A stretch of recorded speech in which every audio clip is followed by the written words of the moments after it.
Dementia is on the rise in Missouri, and tonight we are learning the health professionals caring for those patients are struggling to keep up because of a lack of resources. According to a new report, there are nearly 7 million Americans living with Alzheimer's, with about 11 million others providing care. Many times those individuals are family, friends, and neighbors. Well, here's the scary part. This problem is about to get much worse. The cost of caring for those with Alzheimer's and other dementias is expected to be around $360 billion this year.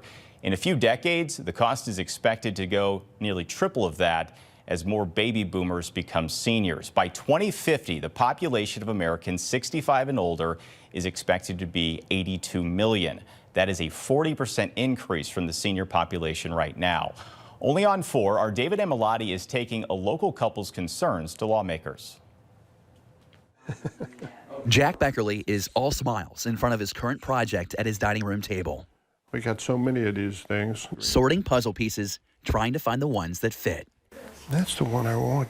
After sitting with him for a few minutes, you realize the pieces move around, but never find their match. I love putting these things together. This one's a good one. Jack has early-stage dementia. He was diagnosed in 2018.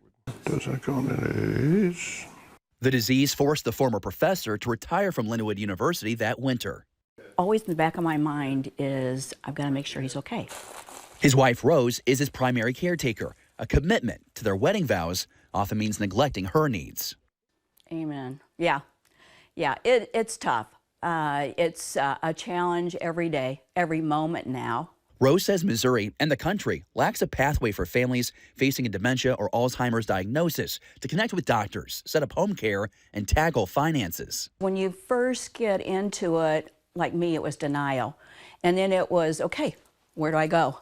What do I do? Rose is one of 233,000 Missourians looking for help. This year, the cost of caring for people living with Alzheimer's or other dementias is projected to reach $360 billion, a $15 billion increase from a year ago. This does not include unpaid care provided by family caregivers and friends. All of a sudden, you get this surprise, something's going to cost you money that you didn't expect. And there's no choice in it. You have to follow through on that.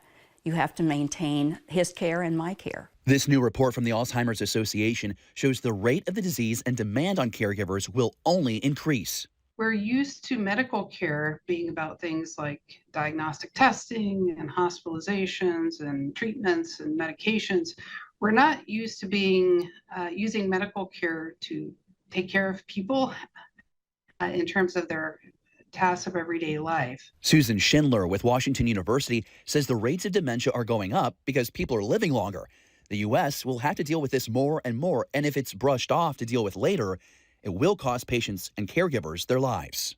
Patients aren't treated and diagnosed early on because they have fallen, they haven't been eating, and at that point, they become debilitated, not well cared for. They end up often being placed in a facility. And for the caregivers, they develop significant emotional, physical, and health-related challenges. According to the Alzheimer's Association, 60% of caregivers in Missouri reported at least one chronic condition. 28% report having depression. There has to be some way to have, either through state funding, local funding, to have that liaison there that is an immediate help to that person. That change happens in Jefferson City. I took those concerns to St. Charles County Rep. Travis Wilson back on March 21st, who is now a co-sponsor of House Bill 2071. If passed, it will establish a dementia services coordinator with the State Department of Health and Senior Services. How hard are you willing to work to get this thing pushed through as soon as possible? Missouri families need it.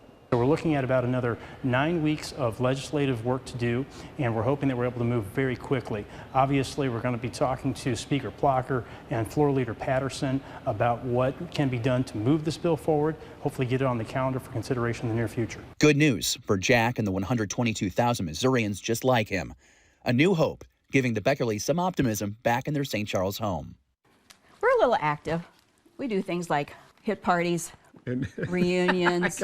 I got a thing in my head. Jack and Rose love to flip through portraits of their past. Same there. And this is family there. Family, down at the lake Yeah. with family. Yeah.